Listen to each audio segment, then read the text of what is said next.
अब देखिए, अब हम उदाहरण लेते हैं रुद्रा ब्रिगेड का, ठीक है ना। अभी तक जो हमें मीडिया से पता लगा है वो मैं आपको समझाता हूं। ये रुद्रा ब्रिगेड है। What is Indian आर्मीज Rudra brigade है। अब सबसे पहले आप ये समझ लीजिए, ये रुद्रा ब्रिगेड है, ठीक है। ये ब्रिगेड हेडक्वार्टर्स हैं। तो इसके अंदर इन्फेंट्री हो गई। इन्फेंट्री दोस्तों होती है जो पैदल सेना होती है, जो लड़ती है, इन्फेंट्री हो गई। इसके अंदर आर्टिलरी हो गई, यानी कि तोपखाना। एक ही ब्रिगेड के अंदर, ये मैंने कभी नहीं देखा, ना मैंने सुना कभी। इन द सेंस की आर्मी में मैंने ये बात सुना था कि हाँ एक प्रपोजल है, लेकिन अब वो हो गया है। यानी कि एक ब्रिगेड, ये थोड़ा सा ब्रिगेड से बड़ी होगी, यानी कि ब्रिगेड प्लस होगी। एक ब्रिगेड में लगभग 3000 लोग होते हैं। मैं मोटा मोटी आपको बता रहा हूं, this not the exact figure, 3000 लोग होते हैं। इसमें ये लोग कह रहे हैं कि this will be more than 3000 people, और इसके अंदर आपका आर्टिलरी भी होगा, इन्फेंट्री भी होगा, मैक फोर्सेस में दोस्तों आपके आ जाते हैं टैंक्स, बीएमपीज। अब हम लोग बात कर रहे हैं स्ट्राइकर की, राइट। तो ये सब डवटेल हो जाती हैं इसके अंदर। हम बात कर रहे हैं स्पेशल फोर्सेस की, जो कि पैरा एसएफ टाइप के, ठीक है। इसके अलावा ड्रोन्स, यानी कि हर एक ब्रिगेड में, every single brigade will be a complete force in itself. उसको किसी और की जरूरत नहीं है।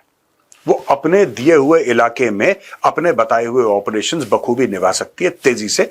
और ये क्यों करा गया मैं ये भी बता दूं आपको। इसके अलावा यहां पे सिग्नल्स वाले होंगे, बिल्कुल होंगे 100%।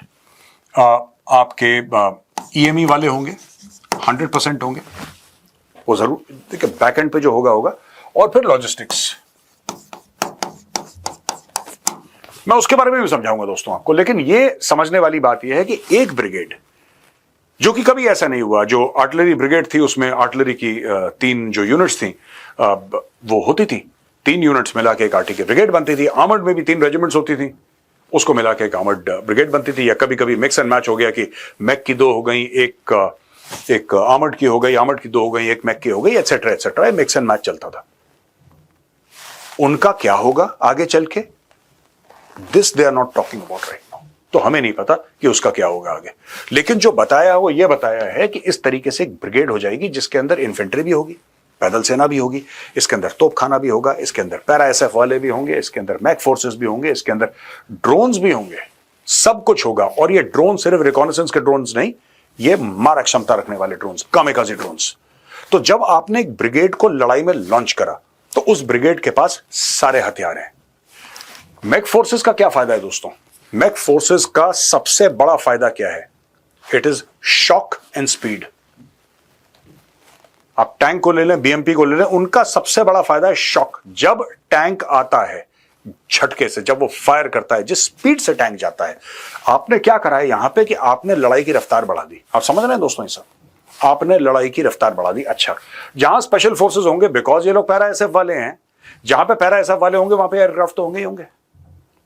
100% एयरक्राफ्ट होना ही होना है, क्योंकि आप पैरा एसएफ को ड्रॉप कैसे करेंगे बिहाइंड एनिमी लाइंस? अगर आपको ड्रॉप करना है और अगर आपको लैंड बेस्ड ऑपरेशंस उनसे करवाने हैं, एयरबोर्न ऑपरेशंस नहीं करवाने, लैंड बेस्ड करवाने हैं, फिर भी उनके पास अपनी ऐसी व्हीकल्स रहती हैं कि वेरी फास्ट, कई 100 किलोमीटर की रफ्तार से वो लोग अंदर जा सकते हैं। मतलब 105, 110, 120, जितना भी टेरेन उनको अलाउ करता है, उस स्पीड से para SF can deploy very fast. हवा से डिप्लॉय करते हैं अलग चीज है, हेलीकॉप्टर से डिप्लॉय करते हैं वो एक और बात है। तो ये सारी की सारी चीजें, राइट। ड्रोन्स, यानी कि देखिए, अगर ब्रिगेड चल रही है, अटैक कर रही है, ब्रिगेड से 5-10 किलोमीटर दूर आगे ड्रोन्स चल रहे हैं उसके। आपने देखा कि कोई दुश्मन वहां पे बैठा हुआ है, पाकिस्तानी बैठे हुए हैं और वहां पे कुछ करने की कोशिश कर रहे हैं कि हाँ यहां से इनकी ब्रिगेड आ रही है, हम इनको नुकसान पहुंचाएंगे। वहीं पे ड्रोन उनको खत्म कर देगा। This is what they have formed.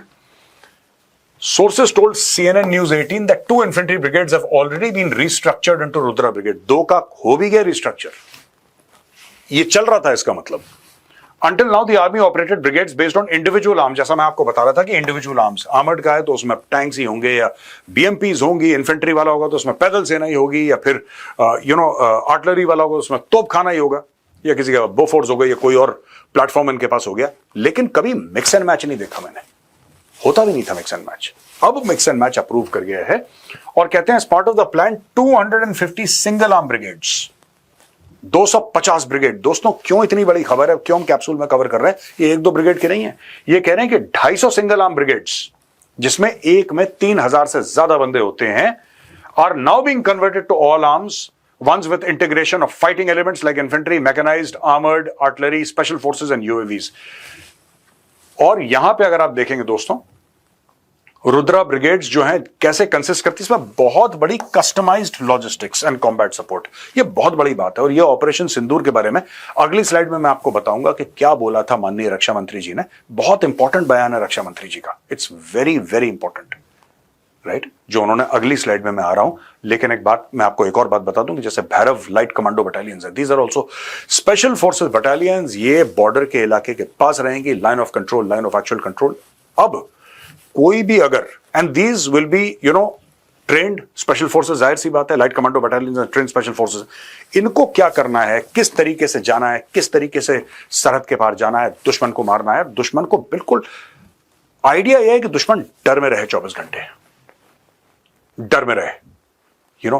Bhairav के लोग आ रहे हैं, ये खौफ, ये डर, ये अच्छा है, चाहे वो चाइनीज हो, चाहे वो पाकिस्तानी हो। अब ये सब लॉन्च कर दिया है इंडियन आर्मी ने, ये फ्यूचर का प्लान नहीं है दोस्तों, ये अनाउंस हो गया है। और 2 रुद्रा ब्रिगेड तो एक्चुअली कन्वर्ट हो चुकी हैं। और मैं आपको बात बताऊं, मेरे इतने दोस्त हैं फौज में, सब कुछ है, एक पूरा इकोसिस्टम मेरा फौज के साथ जुड़ा हुआ है। मुझे नहीं पता था कि 2 का काम हो गया। ये जब मीडिया ने डिक्लेयर करा तब मैंने अपने दोस्तों से पूछा, मैंने बोला क्या हो गया है, तो उन्होंने मीडिया की लिंक भेज दी, मुझे हो गया। मैंने बोला तुम लोगों को तो पता होगा, तुम लोगों को तो पता होगा, जब तुम्हारे सामने कुछ हो रहा है तो तुम्हें नहीं पता था। उन लोगों को जाने दो यार, हमें क्या पता क्या नहीं पता। Nobody shares anything. और ये मुझे बहुत अच्छी बात लगी, कोई किसी के साथ कुछ शेयर नहीं करता, जो कॉन्फिडेंशियल चीज होती है कोई बात ही नहीं करता उसकी। जब मैंने सुना, I was pleasantly surprised, I am so happy today, मैं इतना खुश हूं। ये देखिए पूरी की पूरी चीज उन्होंने, पूरी थ्योरी इंडियन आर्मी की चेंज करके रख दी। All for the better, all arms combined brigade, यानी कि जो ब्रिगेड कमांडर होगा, ठीक है, अब इस ब्रिगेड कमांडर को, इसको एक्सपोजर मिलेगा right from the time when he is a captain. He will have to work along with artillery. Integration कर दिया ना आपने पूरा, इसको आर्टिलरी के, जब एक यंग कप्तान होगा 23-24 साल का, उसको आर्टिलरी के साथ भी काम करना है, उसको मैक के साथ भी काम करना है, उसको टैंक के साथ भी काम करना है, उसको ड्रोन्स के साथ भी काम करना है, उसको एसएफ के साथ भी, स्पेशल फोर्स, उसको हर एक चीज का एक्सपोजर है। जब वो रैंक से धीरे धीरे राइज करेगा, कई 20-25 साल का एक्सपोजर मिलेगा। When he finally becomes a brigadier after 26, 27, 28 years of service, whenever he becomes a brigadier, then he would have had exposure of everything. उसको सब पता है कि मुझे टैंक से क्या काम लेना है, मुझे ड्रोन से क्या काम लेना है, मुझे he'll be upgrading himself that way, exposure wise. बहुत बेहतरीन चीज हो गई है। अब मैं आता हूं रक्षा मंत्री जी का जो स्टेटमेंट है दोस्तों राजनाथ सिंह जी का बहुत बड़ा स्टेटमेंट है, guns don't win Wars anymore. उनका कहने का मतलब है कि सिर्फ बंदूकों से लड़ाई नहीं जीती जाती, बैकएंड के जो लॉजिस्टिक्स हैं, दोज आर इक्वली इंपॉर्टेंट। बिना लॉजिस्टिक्स के आप लड़ाई नहीं लड़ सकते दोस्तों। फौज में था जैसे कि हम लोग एएससी कहते थे, अभी भी कहते हैं ASC, AOC, army service corps, army ordnance core. तो हर समय इनको ठीक है ये service, in the sense that ये बैकएंड सपोर्ट वाले हैं। हर समय ऐसा लगता था कि बैकएंड सपोर्ट है, अच्छा ठीक है कुछ तो काम हो रहा होगा, चाहे वो एम्युनिशन की मूवमेंट है, चाहे पीओएल की है, यानी पेट्रोल एंड अदर लुब्रिकेंट, हम लोग पीओएल बोलते हैं उसको, एफओएल है, फ्यूल एंड अदर लुब्रिकेंट्स, या फिर एम्युनिशन का है, या कुछ खाने पीने का है, ये सामग्री है, ये सब मूव करने के लिए। इतना बड़ा statement in support of logistics has never been made in India. इतना बड़ा स्टेटमेंट भारत के अंदर, जबकि अमेरिकन आर्मी ये बात मानती है, आज से नहीं गल्फ वॉर से। आपको पता है जैसे हम लोग कहते हैं ना कि यहां पे हम लोग, इंडियन आर्मी मूव कर रही है, ये सब पहाड़ों में जा रही है, बॉर्डर में। जब गल्फ वॉर हुआ था, गल्फ वॉर जब हुआ था दोस्तों, आप चेक कर सकते हैं, आई थिंक 1990-91 की बात है, आई फॉरगेट एग्जैक्टली, बट ऐसी कुछ था वो, अर्ली 90s या 90 या 91 में जब गल्फ वॉर हुआ था, तब अमेरिका ने अपना ज्यादातर जो लॉजिस्टिक्स था प्राइवेट कंपनी को आउटसोर्स कर दिया था, और बहुत शानदार तरीके से हो गया। दे सेड कि हम इन चक्करों में नहीं पड़ रहे यार कि कौन तेल ले जा रहा है, कौन एम्युनिशन। प्राइवेट कंपनी को कॉन्ट्रैक्ट दिया, कह रहा तू कर भाई, तू पहुंचा, and they did it very well. मैं ये नहीं कह रहा कि इंडिया वो कर रहा है, नहीं, इंडिया अभी उस मोड में नहीं पहुंचा है, लेकिन अब ये जो बात है victory and defeat are decided by logistics, ये देखिए कितनी बड़ी बात है, रक्षा मंत्री ने कितनी बड़ी बात बोली है। Victory and defeat are decided by logistics.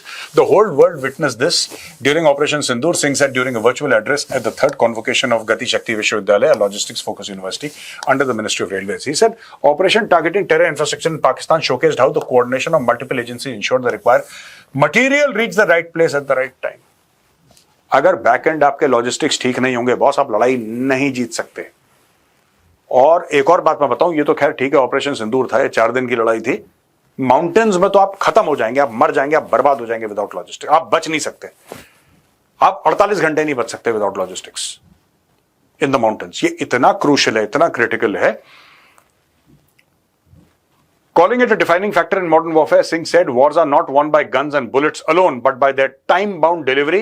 He emphasized that logistics must be treated as a strategic asset, not just a supply chain function. बहुत बड़ी बात है, बहुत बड़ी बात है। यही मैं कह रहा था ना, ASC, AOC जो भी ये हैं, ये इतनी मेहनत करते हैं, इतना काम करते हैं, इतनी अजीबोगरीब जगह जाके चीजें सप्लाई कर देते हैं, पर कभी मुझे लगता है कि इतनी बड़ी रिकॉग्निशन, इतना बड़ा statement recognition army service corps, army ordnance corps, इन लोगों को कभी नहीं दिया गया इतना बड़ा रिकॉग्निशन कि बॉस तुम लोग हो जिसकी वजह से लड़ाई जीतते हैं, यू आर द गाइज।